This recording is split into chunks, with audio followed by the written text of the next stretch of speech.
കഥയെ ആരംഭിക്കുന്നത് സ്യൂങ്ജിൻ എന്നു പേരുള്ള ഹീറോയെ പരിചയപ്പെടുത്തിക്കൊണ്ടാണ്. പുതിയൊരു താമസ സ്ഥലത്തിനായി ഹീറോ ഇടം തിരയുകയായിരുന്നു. കുറഞ്ഞ വാടകയ്ക്ക് എവിടെയാണ് വീട് കിട്ടുക എന്നത് അന്വേഷിച്ച് ഒടുവിൽ അത്യാവശ്യം ഭേദപ്പെട്ടൊരു വാടകയ്ക്ക് ഹീറോയ്ക്കൊരു വീട് കിട്ടി. പക്ഷെ ആ വീടിന്റെ അവസ്ഥ പറഞ്ഞാൽ അല്പം സ്ഥലം പരിങ്ങിയതായിരുന്നു.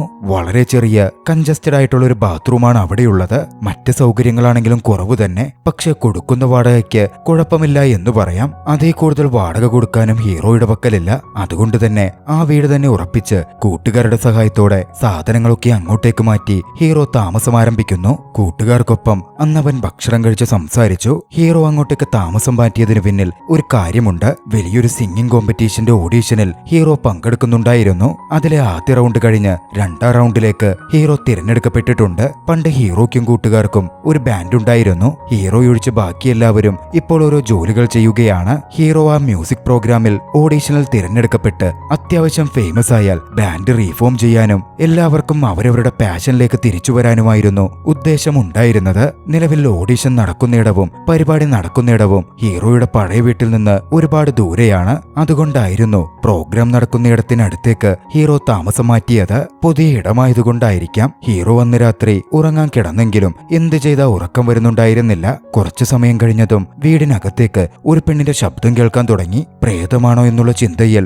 ഹീറോ വല്ലാതെ ഭയപ്പെട്ടു. വീണ്ടും വീണ്ടും ശബ്ദം കേട്ടതും പേടിപ്പിക്കുന്ന ശബ്ദമായതുകൊണ്ടും ഹീറോ ഒടുവിൽ ഭയന്ന് വീടിന് പുറത്തേക്ക് ഓടുകയാണ്. യാഥാർത്ഥ്യത്തിൽ ആ ഒച്ചയുണ്ടാക്കിയത് മുഴുവൻ ഹീറോയുടെ വീടിന്റെ തൊട്ടപ്പുറത്തെ മുറിയിൽ, അതായത് വീട്ടിൽ താമസിക്കുന്ന ഒരു പെണ്ണായിരുന്നു. റാണി എന്നാണ് അവളുടെ പേര്. കൃത്യമായി പറഞ്ഞാൽ നമ്മുടെ കഥാനായിക. ഹീറോ താമസിക്കുന്ന വീട്ടിൽ ആര് താമസത്തിന് വന്നാലും ഹീറോയിൻ ഇതുപോലെ ഒച്ചയുണ്ടാക്കി അവരെ പേടിപ്പിച്ച് ഓടിക്കുമായിരുന്നു. ഹീറോയ്ക്കടുത്തും അതേ രീതിയായിരുന്നു ഹീറോയിൻ പുറത്തെടുത്തത്. പുറത്തിറങ്ങിയ ഹീറോ അല്പം ആലോചിച്ചു. പ്രേതത്തെ ഭയന്നൊന്നും ആ ഫ്ളാറ്റ് വിട്ടുപോവാൻ സാധിക്കില്ല. ഇത്രയും വാടക കുറഞ്ഞ് വേറെ എവിടെയും കിട്ടേമില്ല. ഓഡീഷനാണ് ഇവിടെ തൊട്ടടുത്ത് നടക്കുന്നതും. പ്രേതവുമായി സംസാരിച്ചൊരു കോംപ്രമൈസിലെത്തിയാലോ എന്നൊക്കെ ചിന്തിച്ച് അല്പം ഭയത്തോടെയെങ്കിലും ഹീറോ മുകളിലേക്ക് വീട്ടിലേക്ക് വീണ്ടും കയറി ചെന്നു. വീട്ടിലേക്കെത്തിയ ഹീറോ പ്രേതത്തോടെന്ന പോലെ സംസാരിച്ചു. എനിക്ക് വേറെ നിവൃത്തിയില്ലാത്തതുകൊണ്ട് നമുക്കൊരു കോംപ്രമൈസിലെത്താം. ഞാൻ നിങ്ങളെ ബുദ്ധിമുട്ടിക്കില്ല. നിങ്ങള് എന്നെയും ബുദ്ധിമുട്ടിക്കാതിരുന്നാ മതി. നിങ്ങൾ ഇവിടെ എവിടെയുണ്ടെന്ന് എനിക്കറിയാം. പ്ലീസ് ഒന്ന് സമ്മതിക്കാമോ? പെട്ടെന്ന് ഹീറോയിൻ അവിടുത്തെ ഒരു ചെറിയ ഭിത്തിയിൽ ഒരു തട്ട് തട്ടി. അതിന്റെ ശബ്ദം കേട്ട് ഹീറോ ഭയപ്പെട്ടു. അതോടെ ആ ഭിത്തിക്കുള്ളിലാണോ പ്രേതമുള്ളത് എന്ന് ഹീറോ ചിന്തിക്കാനും തുടങ്ങി. ഓഹോ, പ്രേതമേ, നിങ്ങളെ ഈ വാളിലാണോ ബന്ദിയാക്കി വെച്ചിരിക്കുന്നേ? ഈ വാള് തകർത്ത് ഞാൻ നിങ്ങളെ ഇപ്പൊ മോചിപ്പിക്കാട്ടോ എന്ന് പറഞ്ഞ് ഹീറോ പോയി ചുറ്റിക എടുത്തുകൊണ്ടുവരികയാണ്. വാള് തകർക്കാനെന്ന വണ്ണം ഹീറോ അതിലേക്ക് അടിക്കാനാനതും ആ ഭിത്തിയിൽ നിന്ന് ഒരു പ്രേതം പുറത്തേക്ക് വരുന്ന പോലെ ഹീറോയ്ക്ക് തോന്നി. പൊടുന്നതിന് ബോധം കെട്ട് ഹീറോ താഴെ വീണു. പിറ്റേന്ന് പകലിലായിരുന്നു ഹീറോക്ക് ബോധം തെളിയുന്നത്. വീണ്ടും ചുറ്റികയുമെടുത്ത് വാളിന്റെ അടുത്ത് ചെന്ന് പ്രേതത്തിനോടെന്ന പോലെ ഹീറോ പറഞ്ഞു, ഞാൻ ദേ ഈ വാള് തകർത്ത് നിങ്ങളെ സ്വതന്ത്രമാക്കാൻ പോകുകയാ. എവിടെയാന്ന് വെച്ചാ സ്വസ്ഥമായി ജീവിച്ചോ. ഹീറോ അതിന് മുതിർന്നപ്പോഴേക്കും ആ വാളിന്റെ മറുവശത്തെ വീട്ടിലുള്ള ഹീറോയിൻ ഹീറോയോട് അലറി പറഞ്ഞു, ഡാ പൊട്ട, ആ വാള് തകർക്കല്ലേ. ഞാൻ പ്രേതമൊന്നുമല്ല. നിന്റെ തൊട്ടിപ്പുറത്തെ ഈ വീട്ടിൽ താമസിക്കുന്ന പെൺകുട്ടിയാ. എന്ത്? തൊട്ടപ്പുറത്ത് താമസിക്കുന്ന പെണ്ണോ? ആ അതേടാ, നമ്മൾ ഒരേ തെരുവില് 2 ബിൽഡിങ്ങിലായിട്ടാ താമസിക്കുന്നേ. ഈ 2 ബിൽഡിങ്ങും ഒരു ചേട്ടന്റെയും അനിയന്റെയും ആയിരുന്നു. ആദ്യമൊന്നും പ്രശ്നം ഉണ്ടായിരുന്നില്ല. പിന്നീട് അവര് തമ്മിൽ പ്രശ്നമായപ്പോ വീതം വെച്ച് പിരിഞ്ഞതാ. അപ്പൊ 2 ബിൽഡിങ്ങിലേക്കുമുള്ള വഴി 2 വഴിയിലൂടെയായി. ഒറ്റയായി കിടന്നിരുന്ന ഈ ഫ്ളാറ്റിന്റെ നടുവിൽ ദാ ഇതുപോലെ തിന്നായിട്ടുള്ള ഒരു വാളും കെട്ടി. അതുകൊണ്ട് ഇപ്പൊ പ്രശ്നം എന്താന്ന് വെച്ചാ അവിടെ ഉണ്ടാക്കുന്ന ഒച്ച മൊത്തം ഇവിടെ കേൾക്കും. എന്റെ വീട്ടിലുണ്ടാക്കുന്ന ഒച്ച മുഴുവൻ നിന്റെ വീട്ടിലും കേൾക്കും. അത് വലിയ ബുദ്ധിമുട്ടാ. പണ്ട് തൊട്ടേ ഞാൻ ദാ ഈ വീട്ടിൽ താമസിക്കുന്നതാ. നീ ഇപ്പൊ പുതുതായി വന്നല്ലേ ഉള്ളൂ. നീ ഇത് ഒഴിവാക്കി വേഗം പോവാൻ നോക്ക്. ഹീറോയിന്റെ ആ പറച്ചിൽ കേട്ടതും ഹീറോക്കങ്ങ് സഹിച്ചില്ല. എന്നോട് ഒഴിഞ്ഞു പോവാനാ? എനിക്കെങ്ങും സൗകര്യമില്ല. അങ്ങനെയാണെങ്കിൽ നീ അങ്ങ് ഒഴിഞ്ഞു പോക്കോ എന്നായി ഹീറോയുടെ വാദം. എന്തിനേറെ പറയുന്നു, രണ്ടുപേരും തമ്മി നല്ല വാക്കുതർക്കമായി. പിന്നെ പറയണ്ടല്ലോ, പരസ്പരം ഒരു പോരാട്ടം തന്നെ തുടങ്ങി. ഒച്ചയുണ്ടാക്കി എതിരാളിയെ ഓടിക്കുക, അതാണ് രണ്ടാളുടെയും ലക്ഷ്യം. മിക്സിയടിക്കലും ജോലിയുടെ ശബ്ദവും ഒച്ചപ്പാടുമൊക്കെയായി ഹീറോയിൻ ശബ്ദമുണ്ടാക്കിയപ്പോ ഹീറോ ആകട്ടെ തന്റെ മ്യൂസിക്കൽ ഇൻസ്ട്രുമെന്റ് ഉപയോഗിച്ചും അല്ലാതെയും ഒക്കെയും വലിയ തോതിൽ ഹീറോയിനും ബുദ്ധിമുട്ടുണ്ടാക്കി. പരസ്പരം ഉറങ്ങാൻ സമ്മതിക്കാതെ പോലും ഒച്ചയുണ്ടാക്കി ഇരുവരും പ്രതികാര നടപടികൾ ചെയ്തു. നാളുകൾ ഇങ്ങനെ തുടർന്നെങ്കിലും ഒരു ഘട്ടത്തിൽ ഹീറോയ്ക്ക് ഇത് മതിയാവുന്നുണ്ട്. അവളെ കണ്ടുപിടിച്ച് നേരിട്ട് പ്രശ്നപരിഹാരം ഉണ്ടാക്കിയേക്കാം എന്ന് കരുതി അവിടൊക്കെ ഹീറോ തിരഞ്ഞെങ്കിലും ഹീറോയിൻ എവിടെയാണുള്ളത് എന്ന് കണ്ടെത്താൻ ഹീറോയ്ക്ക് സാധിക്കുന്നുണ്ടായിരുന്നില്ല. ഹീറോയിന് ചെറിയ ശില്പങ്ങളും രൂപങ്ങളും കാർട്ടൂൺ രൂപങ്ങളുമൊക്കെ സൃഷ്ടിക്കുന്ന ജോലിയാണ്. ഹീറോ ടയേർഡായി വീട്ടിലെത്തിയാലും ഹീറോയിൻ തന്റെ ജോലിയിലായിരിക്കും. അതിന്റെ ഒച്ചയാണെങ്കിൽ ഹീറോയ്ക്ക് പറ്റുകയുമില്ല. അവൾക്കൊരു പണി കൊടുക്കണം എന്ന് തീരുമാനിച്ചു. തീരുമാനിച്ച ഹീറോ ടിക് ടിക് സൗണ്ട് ഉണ്ടാക്കുന്ന ഒരു ക്ലോക്ക് കൊണ്ടുവന്ന് ആ വാളിന്റെ അടുത്ത് ചേർത്ത് വെച്ചു. ആദ്യമൊക്കെ അതിന്റെ ശബ്ദം ഹീറോയിൻ കാര്യമാക്കിയില്ല. പക്ഷെ തുടർച്ചയായി അത് കേട്ടതും ഹീറോയിന്റെ മാനസിക നിലയെ തന്നെ ആ ശബ്ദം ചെറുതായി ബാധിക്കാൻ തുടങ്ങി. രണ്ടാളുടെയും കാര്യങ്ങൾ നടക്കില്ല, ഇങ്ങനെ തുടർന്നു പോയ സമാധാനം ഉണ്ടാവില്ല എന്ന് മനസ്സിലായതും കോംപ്രമൈസിലെത്താൻ രണ്ടാളും തീരുമാനിക്കുകയാണ്. രണ്ടാൾക്കും കൃത്യമായി സമയം വിഭജിച്ചെടുക്കും. അതിൽ ഹീറോയുടെ സമയത്ത് ഹീറോയിനും ഹീറോയിന്റെ സമയത്ത് ഹീറോയും ഒച്ചയുണ്ടാക്കി ഡിസ്റ്റർബ് ചെയ്യാൻ പാടില്ല. അതായിരുന്നു നിബന്ധന. രണ്ടാൾക്കും അതിന് സമ്മതവുമായിരുന്നു. ഇക്കാര്യങ്ങൾ ഹീറോ കൂട്ടുകാരനുമായും ഹീറോയിൻ തന്റെ ചേച്ചിയുമായും സംസാരിച്ചു. നിങ്ങൾ എന്തെങ്കിലുമൊക്കെയാക്ക് എന്നായിരുന്നു അവരുടെ മറുപടി. കോംപ്രമൈസ് ആയ ശേഷം 4 മണിക്കൂറിൽ ഹീറോ തന്റെ പ്രാക്ടീസും മറ്റ് കാര്യങ്ങളും ചെയ്തു. ഹീറോയുടെ കഴിയുന്നതും ഹീറോയിൻ തന്റെ ജോലികൾ തുടർന്നു. കോംപ്രമൈസ് ആയ ശേഷം രണ്ടാളും തമ്മിൽ പ്രശ്നമൊന്നുമില്ലാതെ മുമ്പോട്ട് പോയിക്കൊണ്ടിരുന്നു. അങ്ങനെ ഇരിക്കുകയായിരുന്നു ഹീറോയുടെ കൂട്ടുകാർ ഒരു ദിവസം പാർട്ടി കൂടുവാൻ ഹീറോയുടെ വീട്ടിലേക്ക് എത്തുന്നത്. ഹീറോയുടെ സമയം അവസാനിച്ച് ഹീറോയിന്റെ സമയം തുടങ്ങാനിരിക്കുന്ന ആ മുഹൂർത്തത്തിലായിരുന്നു അത്. കൂട്ടുകാരാണ് വന്നിരിക്കുന്നതെന്ന് കണ്ടതും കാര്യങ്ങൾ കൈവിട്ടു പോകും എന്ന് ഹീറോക്ക് മനസ്സിലായി. അതോടെ വാളിൽ ചെന്ന് ഹീറോ ഹീറോയിനെ മുട്ടി വിളിച്ചു. തന്റെ ഫ്രണ്ട്സ് വന്നിട്ടുണ്ടെന്നും തനിക്കിന്ന് കുറച്ചധികം നേരം തരാമോ, നാളെ അതിന്റെയും കൂടി സമയം ചേർത്ത് നീ എടുത്തോ പ്ലീസ് എന്ന് പറഞ്ഞ് ഹീറോ ഹീറോയിനോട് അപേക്ഷിച്ചു. മനുഷ്യന്മാരാണല്ലോ, അത്തരത്തിലെ സംഗതികളും സംഭവിച്ചേക്കാം. ഹീറോയിനും അത് അനുവദിക്കുകയാണ്. അങ്ങനെ കൂട്ടുകാരെ ഹീറോ മുറിയിലേക്ക് കയറ്റി. മദ്യവുമൊക്കെയായിട്ടായിരുന്നു കൂട്ടുകാർ വന്നിരുന്നത്. മദ്യവെച്ചും മതോന്മത്തരായി അവർ ഓരോ ഒച്ചപ്പാടും ബഹളവും തുടങ്ങി. എങ്ങനെ അവരെ പറഞ്ഞയക്കാം എന്നായിരുന്നു ഹീറോ ആദ്യം ചിന്തിച്ചിരുന്നതെങ്കിലും ഹീറോയെയും നിർബന്ധിച്ച് അവർ കുടിപ്പിച്ചതോടെ കാര്യങ്ങൾ മാറി. ഹീറോയും അവർക്കൊപ്പം ചേർന്ന് പാട്ടും കൂത്തുമായി. ഒച്ച മുഴുവൻ ഹീറോയിന്റെ മുറിയിലേക്ക് എത്താനും തുടങ്ങി. ഹീറോയിൻ ഉറങ്ങാനോ ഒന്നും സാധിക്കുന്നുണ്ടായിരുന്നില്ല. വല്ലാത്ത ദേഷ്യവും ഹീറോയിന് വന്നു. എന്തായാലും ആ രാത്രി അങ്ങനെ കടന്നുപോയി. പിറ്റേന്ന് പകൽ ഒരുപാട് വൈകിയായിരുന്നു ഹീറോ ഉറക്കത്തിൽ നിന്നുണർന്നത്. ഞെട്ടിയെഴുന്നേറ്റ ഹീറോ ഹീറോയിനടുത്ത് ചെന്ന് സോറി പറയാനായി പോയി. ഹീറോ എഴുന്നേറ്റു എന്ന് മനസ്സിലായതും ഹീറോയിൻ അപ്പുറത്തു നിന്ന് വിളിച്ചു പറഞ്ഞു, നിന്റെ കൂട്ടുകാർക്കൊക്കെ ജോലിയുണ്ടല്ലേ, നീ മാത്രം ഇങ്ങനെ ഒരു പണിയും ചെയ്യാതെ ഇങ്ങനങ്ങ് നടക്കാണല്ലേ. ഇന്നലെ നിങ്ങളുണ്ടാക്കിയ ഒച്ചയും ബഹളത്തിലും എനിക്ക് ഉറങ്ങാൻ പോലും പറ്റിയില്ല. മാത്രമല്ല ഹീറോയെ പറ്റിയുള്ള രഹസ്യങ്ങളും മറ്റും ഹീറോയിൻ ഹീറോയോട് പറയാനും തുടങ്ങി. ഹീറോ അത് കേട്ട് ഞെട്ടിയിരുന്നു. 1 മിനിറ്റ് എന്ന് പറഞ്ഞ് ദേഷ്യം സഹിക്കവയ്യാതെ ഹീറോയിൻ തന്നെ പറ്റി ഒക്കെ അറിഞ്ഞതോർത്ത് കരയാൻ പോലും സാധിക്കാതെ ബാത്റൂമിൽ കയറി ഒച്ചയെ അടക്കിപ്പിടിച്ച് ഹീറോ കരഞ്ഞു. അപ്പോഴാണ് ഹീറോയ്ക്ക് തലേന്ന് നടന്ന കാര്യങ്ങളിൽ കുറെയൊക്കെ ഓർമ്മ വരുന്നത്. രാത്രി അവരുണ്ടാക്കിയ ബഹളത്തിൽ ഹീറോയിൻ അലറി ഒച്ചയെടുത്തിരുന്നു. അത് കേട്ടതും ഹീറോയുടെ കൂട്ടുകാർ ഹീറോ ചിന്തിച്ച പോലെ ആ ഭിത്തിയിൽ പ്രേതമുണ്ടെന്ന് കരുതി. അതോടെ ഭിത്തിക്കകത്താണ് പ്രേതമെന്ന് ചിന്തിച്ച് പ്രേതത്തിനോട് പ്രാർത്ഥിച്ച തങ്ങൾക്ക് വേണ്ടതൊക്കെ കിട്ടും എന്ന് വിചാരിച്ചവർ തങ്ങൾ ചെയ്തു പോയ തെറ്റിന് മാപ്പ് ചോദിക്കാനും വേണ്ട കാര്യങ്ങളെപ്പറ്റിയൊക്കെ പറയാനും ആ ഭിത്തിയെ നോക്കി പ്രേതത്തിനോട് അപേക്ഷിക്കാനും ഒക്കെ തുടങ്ങിയിരുന്നു. ഒക്കെ കള്ളുകുടിച്ചു മതോന്മത്തരായിരുന്നതുകൊണ്ട് അതിലെ അബദ്ധമൊന്നും അവർക്കപ്പോൾ മനസ്സിലായതുമില്ല.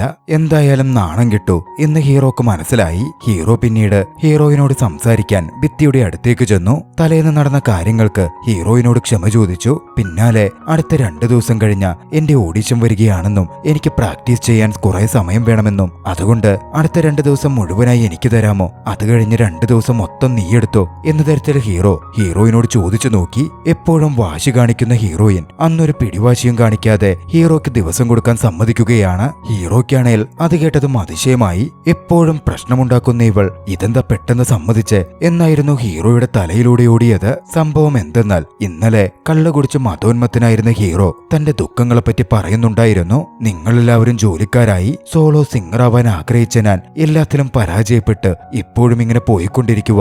ഓഡീഷനെ വിജയിച്ചാലേ എന്തെങ്കിലും ആവാൻ പറ്റൂ. അതിന് ഞാൻ ചെയ്യുന്നതെന്താ, അപ്പുറത്തെ വീട്ടിലെ പെണ്ണിനോട് സില്ലിയായ കാര്യങ്ങൾക്ക് പോലും വഴക്കടിച്ച് എന്റെ ജീവിതമാ തൊലയ്ക്കുന്ന. ഹീറോ സങ്കടത്തോടെ അങ്ങനെ പുലമ്പുന്നത് ഹീറോയിൻ കേട്ടിരുന്നു. അതുകൊണ്ടായിരുന്നു ഹീറോ ചോദിച്ചതും ഹീറോയിൻ സമ്മതിച്ചത്. ഹീറോ അങ്ങനെ പ്രാക്ടീസ് ചെയ്യാൻ തുടങ്ങി. ഹീറോയിൻ ശബ്ദമുണ്ടാക്കാതെ പരമാവധി ശ്രദ്ധിച്ചു. പക്ഷേ നിർഭാഗ്യവശാൽ ഒരു ചുറ്റിക അവളുടെ കാലിൽ വീണു. ഹീറോയിന് നല്ല വേദനയെടുത്തെങ്കിലും ഒച്ചയുണ്ടാക്കാതെ അവൾ പിടിച്ചു നിന്നു. ഹീറോ ഒച്ച കേട്ട് അപ്പുറത്തുനിന്ന് വിളിച്ചു ചോദിച്ചു, എന്താ പറ്റിയേ, നിനക്കെന്തെങ്കിലും സഹായം വേണോ? പക്ഷേ കുഴപ്പമില്ലെന്നായിരുന്നു ഹീറോയിന്റെ മറുപടി. ആ 2 ദിവസം അവൻ നന്നായി പ്രാക്ടീസ് ചെയ്യട്ടെ എന്ന് ചിന്തിച്ച ഹീറോയിൻ ഒച്ചയുണ്ടാക്കാതെ ഭക്ഷണം കഴിക്കുകയും ഒച്ചയുണ്ടാക്കാതെ ഓരോ കാര്യങ്ങളും ചെയ്യുകയും ചെയ്തു. അടുത്ത ദിവസം ഹീറോയ്ക്ക് വൈകിട്ട് കൂട്ടുകാർക്കൊപ്പം ഒരു വെഡ്ഡിംഗ് പാർട്ടി ഉണ്ടായിരുന്നു. ഹീറോ പാർട്ടിക്കായി പോയപ്പോ അവിടെ ഹീറോയുടെ എക്സ് ലവർ വന്നു. ഹീറോക്ക് അടുത്തെത്തി സംസാരിക്കാൻ തുടങ്ങി. എങ്ങനെയുണ്ടടാ, നിനക്ക് സുഖമാണോ എന്നൊക്കെ ചോദിച്ചു തുടങ്ങിയ സംസാരം ഉടനടി തന്റെ വിവാഹമാണെന്നും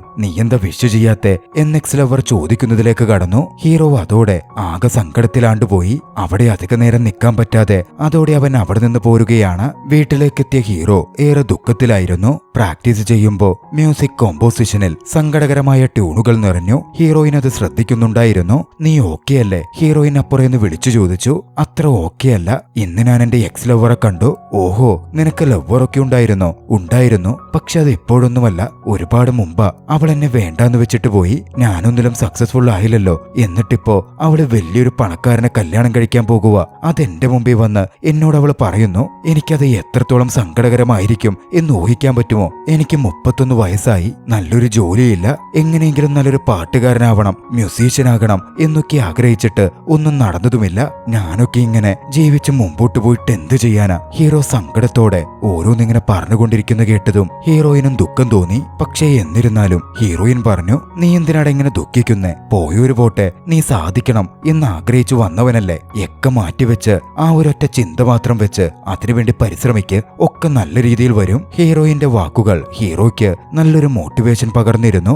ആ ധൈര്യത്തിൽ ഹീറോ അടുത്ത ദിവസം ഓഡീഷന്റെ അടുത്ത ഘട്ടത്തിൽ പങ്കെടുത്തു. മികച്ച ആ പെർഫോമൻസ് കാരണം ഹീറോയ്ക്ക് അടുത്ത റൗണ്ടിലേക്കും സെലക്ഷൻ ലഭിച്ചു. സന്തോഷത്തോടെ ആ വിവരം പറയാൻ ഹീറോ വീട്ടിലേക്കെത്തി. ഹീറോയിന്റെ അടുക്കൽ പറയാൻ ഭിത്തിയിൽ മുട്ടി വിളിച്ചു. ഒരു പാർട്ടിക്ക് പോയാലോ എന്ന് ചോദിച്ചു. പക്ഷേ മറുവശത്ത് ഹീറോയിൻ വലിയ ദുഃഖത്തിലായിരുന്നു. പാർട്ടിക്കൊന്നും താനില്ലെന്ന് ഹീറോയിൻ പറഞ്ഞു. സംഭവം എന്തെന്നാൽ അനിമേഷൻ ക്യാരക്ടർ സ്കെച്ചും മറ്റുമുണ്ടാക്കലായിരുന്നു ഹീറോയിന്റെ ജോലി. അത്തരത്തിൽ ഹീറോയിൻ ഡെവലപ്പ് ചെയ്ത കുറെ ക്യാരക്ടർ തന്റേതാണെന്ന് പറഞ്ഞ് ഹീറോയിന്റെ പങ്കുകാരനായിരുന്ന ഒരു കൂട്ടുകാരൻ മോഷ്ടിച്ചെടുത്തു. അത് വെച്ച് സ്വന്തമായി കമ്പനിയും തുടങ്ങി. അത് മനസ്സിലായ ഹീറോയിൻ കോടതിയിൽ കേസും കൊടുത്തു. ഹീറോയിന്റെ ഈ അവസ്ഥയൊന്നും ഹീറോയ്ക്ക് അറിയുകയില്ലല്ലോ. താൻ വിജയിച്ച സന്തോഷത്തോടെ തന്നെ ഹീറോയിനോട് സംസാരിച്ചു കൊണ്ടിരുന്നു. പുറത്തു പോവാൻ താല്പര്യമില്ലെങ്കിൽ നമുക്ക് നമ്മുടെ ഈ ഭിത്തി അതവിടെ ഇല്ലാത്ത പോലെ സങ്കല്പിച്ച് ഭിത്തിയുടെ രണ്ടു വശത്തായിട്ടും ഇരുന്ന് ഒന്നിച്ച് ഭക്ഷണം കഴിച്ചൊക്കെ ആഘോഷിച്ചാലോ എന്ന് ഹീറോ ചോദിക്കുകയാണ്. ഹീറോയിനും അതിലൊരു കൗതുകം തോന്നി. അവളും ഓക്കെ പറഞ്ഞു.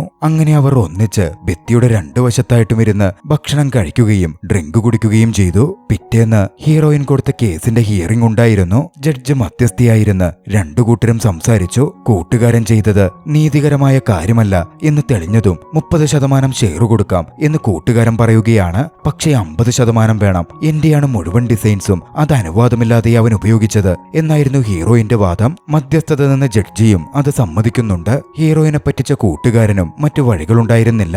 അതിന് അവൻ സമ്മതിക്കുകയാണ്. സന്തോഷത്തോടെ വീട്ടിലെത്തിയ ഹീറോയുടെ കാര്യം പറയാൻ ചെന്നു. ഹീറോ അവിടെ ഉണ്ടായിരുന്നു. നടന്ന മുഴുവൻ കാര്യങ്ങളും ഹീറോയോട് പറഞ്ഞു. കാര്യം 50% തരാമെന്ന് അവൻ പറഞ്ഞെങ്കിലും അവനെ വിശ്വസിക്കാൻ കൊള്ളില്ല എന്ന് ദേഷ്യത്തിൽ ഹീറോയിൻ പറയുന്നുണ്ട്. ഓ, നിന്റെ ഡിസൈനും മോഷ്ടിച്ച് കമ്പനി തുടങ്ങിയിട്ട് അവൻ നിന്നോട് വിലപേശുന്നു, എന്നിട്ട് നീ അവനെ വെറുതെ വിട്ടുകൊണ്ട് വന്നോ? ഞാൻ അവനെ കാണിച്ചു കൊടുക്കാം എന്ന് ഹീറോയിനോട് പറഞ്ഞു. അടുത്ത ദിവസം കൂട്ടുകാരെയും കൂട്ടി ഹീറോ അവന്റെ കമ്പനിയിലേക്ക് തന്നെ ചെല്ലുകയാണ്. ഹീറോയിനെ ചതിച്ച ആ കൂട്ടുകാരൻ ആരെന്ന് അവർ മനസ്സിലാക്കി. പിന്നാലെ അവരൊരു പദ്ധതിയും ഇട്ടു.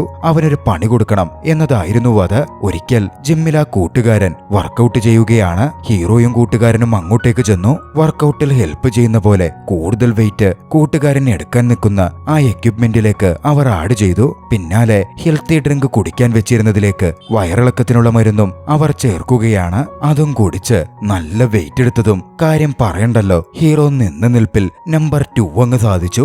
ആ ഒരു സംഭവം അവിടെയുള്ളവരൊക്കെ വീഡിയോ എടുക്കുകയും സോഷ്യൽ മീഡിയയിൽ അത് വൈറലാവുകയും ഉണ്ടായി. ഹീറോയിന്റെ ചേച്ചി അപ്പാർട്ട്മെന്റിൽ എത്തിയായിരുന്നു ഹീറോയിനെ ആ വീഡിയോ കാണിക്കുന്നത്. അത് കണ്ടതും അതിനു പിന്നിൽ ഹീറോ ആണെന്ന് അവൾക്ക് മനസ്സിലായി. ഹീറോ വന്ന ശബ്ദം കേട്ടതും ഹീറോയിൻ മതിലിനടുത്തേക്ക് ഓടിച്ചെന്ന് ഹീറോയോട് സ്നേഹത്തോടെ സംസാരിച്ചു. നമുക്കൊന്നിച്ച് ഡിന്നർ കഴിക്കാമെന്ന് പറഞ്ഞു. അങ്ങനെ മതിലിന്റെ ഇരുവശത്തുമായിരുന്ന് അവർ ഡിന്നർ കഴിച്ച് സംസാരിക്കുകയാണ്. പതിയെ അവരുടെ ബോണ്ടിങ് നല്ല രീതിയിൽ വളർന്നു. ഒരു മതിലിന്റെ രണ്ടു വശത്താണെങ്കിലും അവർക്കിടയിലേക്കൊരു പ്രണയം ഉടലെടുക്കാൻ ആരംഭിച്ചു. പരസ്പരം കാണാതെ ഇരുവരും അങ്ങനങ്ങ് പ്രണയിക്കാൻ ആരംഭിച്ചു. എന്തിനേറെ പറയുന്നു, പരസ്പരം സംസാരിച്ച് കുക്ക് ചെയ്തു. തങ്ങളുടെ ഫാമിലിയെ പരിചയപ്പെടുത്താം എന്ന് പറഞ്ഞ് ഹീറോ തന്റെ കൂട്ടുകാരനെയും ഹീറോയിൻ തന്റെ ചേച്ചിയെയും കൊണ്ടുവന്ന് മതിലിന്റെ രണ്ടു വശത്തും ടേബിൾ പോലെ സെറ്റ് ചെയ്തിരുന്ന് ഇരുവരും സംസാരിക്കുകയും ഭക്ഷണം കഴിക്കുകയും ചെയ്തു. ഹീറോയിൻ നാളുകൾക്ക് ശേഷം അത്രയധികം സന്തോഷവതിയാവുകയായിരുന്നു. അത് കണ്ട് ഹീറോയിന്റെ ചേച്ചിക്കും വലിയ സന്തോഷവും സമാധാനവും തോന്നി. ഹീറോയിൻ ഇങ്ങനൊക്കെയാകുവാൻ അവർ ആഗ്രഹിച്ചിരുന്നു. അങ്ങനെ നല്ല രീതിയിൽ മതിലിന് അപ്പുറവും ഇപ്പുറവുമായി നിന്നുകൊണ്ട് പ്രണയിച്ച് അവരുടെ ജീവിതം മുമ്പോട്ട് പോയിക്കൊണ്ടിരിക്കെ ഒരു ദിവസം അപ്രതീക്ഷിതമായി ഹീറോയുടെ അപ്പാർട്ട്മെന്റിലേക്ക് അവന്റെ എക്സ് ലവർ വന്നു. സംസാരിക്കണം എന്ന് പറഞ്ഞു. അത് ഹീറോയിൻ കേട്ടിരുന്നു. സുഖമായിരുന്നു. അവിടെ ഇരുന്ന് എക്സ് ലവർ വല്ലതും പറഞ്ഞ് ഹീറോയിനത് ദുഃഖമായാലോ എന്ന് ചിന്തിച്ച ഹീറോ പുറത്തു പോയി സംസാരിക്കാം എന്ന് പറഞ്ഞ് അവളെ കൂട്ടിക്കൊണ്ട് പുറത്തേക്ക് പോയി. അതോടെ അതൊക്കെ കേട്ട ഹീറോയിന് കൂടുതൽ സംശയവും കൺഫ്യൂഷനും തോന്നാൻ ആരംഭിച്ചു. എക്സ് ലവർ വന്നത് ഹീറോയെ വീണ്ടും കൊണ്ടുപോവാനായിരിക്കുമോ? ഒരിക്കൽ പോലും കാണാത്ത തന്നെ വിട്ട് ഹീറോ എക്സ് ലവറുടെ ഒപ്പം പോകുമോ എന്നൊക്കെ ചിന്തിച്ച് അവൾ ആകെ ദുഃഖിതയായി.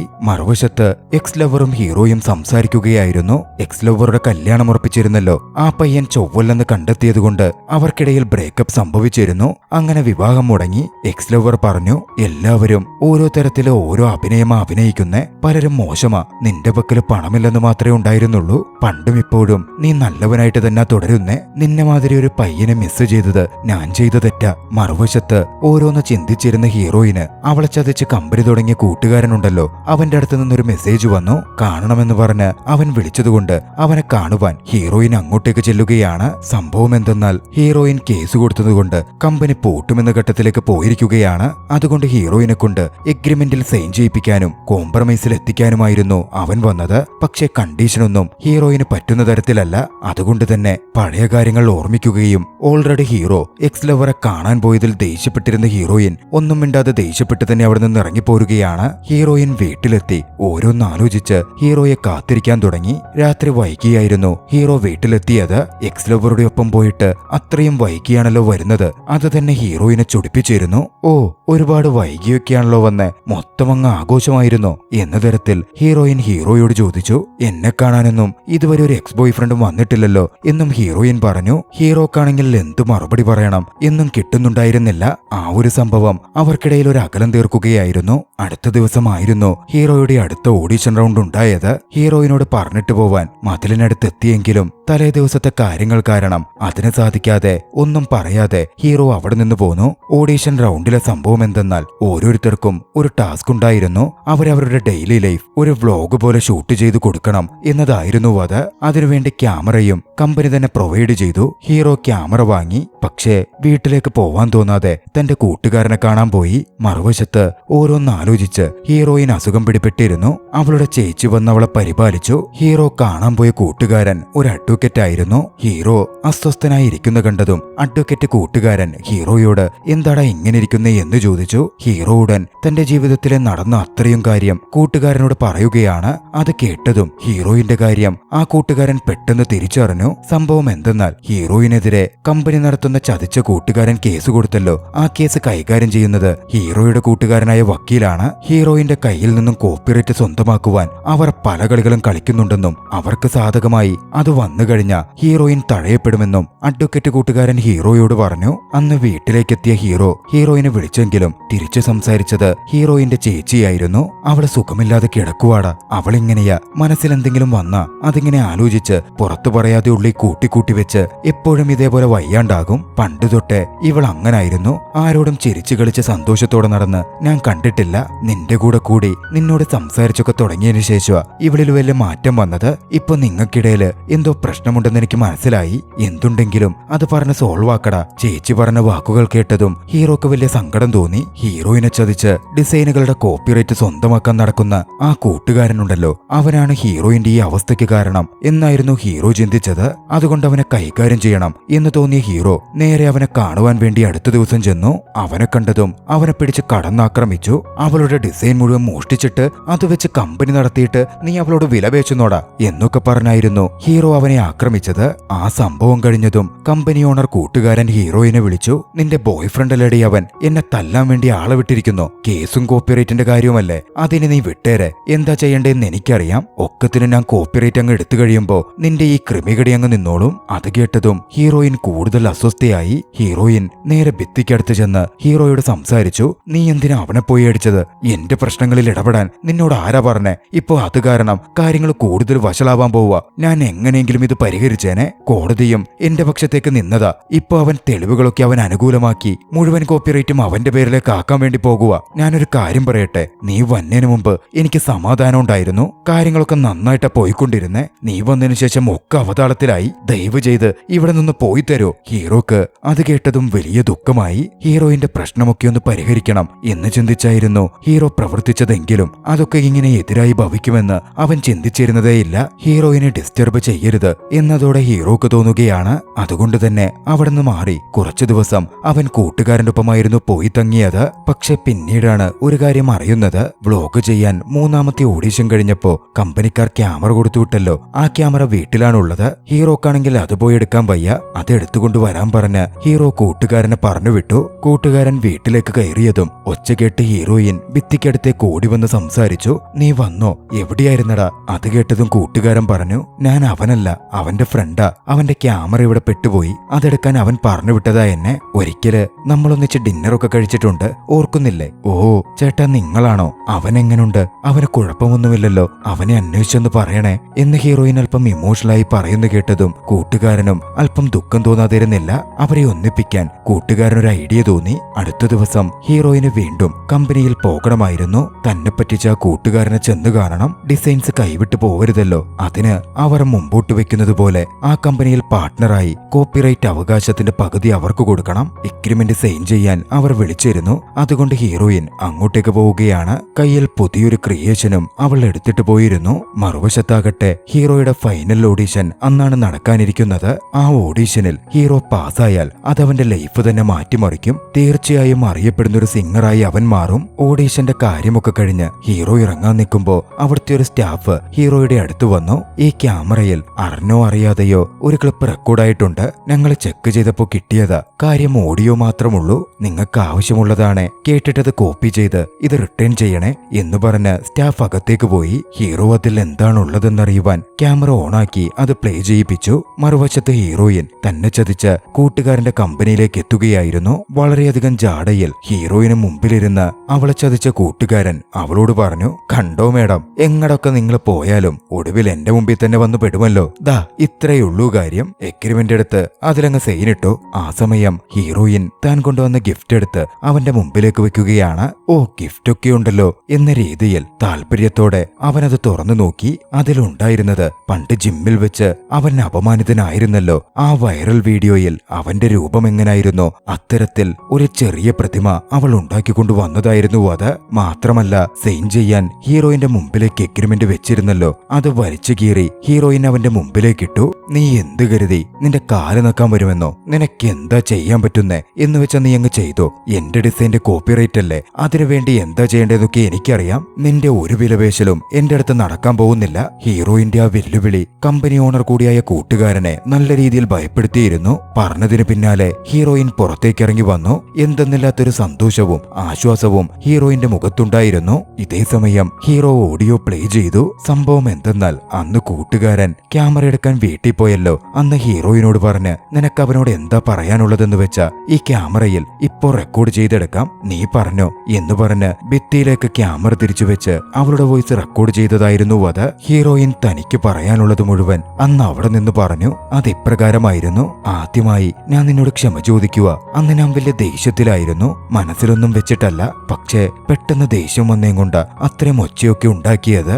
എപ്പോഴും ഓരോ കാര്യം കൊണ്ട് വളരെ ദുഃഖത്തിലൊക്കെ ഞാൻ കഴിഞ്ഞിരുന്നേ. പക്ഷെ നീ വന്ന ശേഷം ഞാൻ ഒരുപാട് സന്തോഷത്തിലായി. എപ്പോഴും ഒറ്റയാണെന്ന് ഫീൽ ചെയ്തിരുന്ന എനിക്ക് നീ വന്ന ശേഷം അങ്ങനെ തോന്നിയിട്ടേയില്ല.